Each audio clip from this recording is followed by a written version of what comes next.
దేవుడు తప్పు చేసిన వాళ్ళని శిక్షిస్తాడా? అంటే మనం చాలాసార్లు దుర్మార్గులు, నీచులు అని మనం అనుకునే వాళ్ళని ఆ దేవుడే శిక్షిస్తాడు అనుకుంటాం.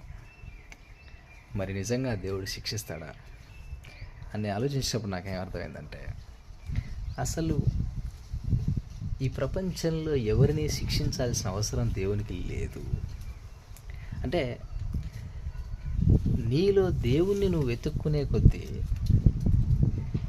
ఇంకో మనిషిని శిక్షించాల్సిన అవసరం లేదని నీకే అనిపిస్తుంది. అంటే నీలో దేవుని నువ్వు వెతుక్కుంటే అవతలోని శిక్షించొద్దు, వాడు ఎంత తప్పు చేసినావని శిక్షించాల్సిన అవసరం నీకే లేదు అనిపిస్తే మరి నిజమైన దేవునికి అవసరం కనిపిస్తుందా? పాయింట్ ఏంటంటే, ఒక మనిషి ఎందుకు తప్పు చేస్తాడు, ఒక మనిషి ఎందుకు నేరం చేస్తాడు, ఒక మనిషి ఎందుకు ఘోరం చేస్తాడు అంటే, వాడు ఆల్రెడీ ఒక నరకంలో ఉంటేనే ఆ తప్పు చేయగలడు.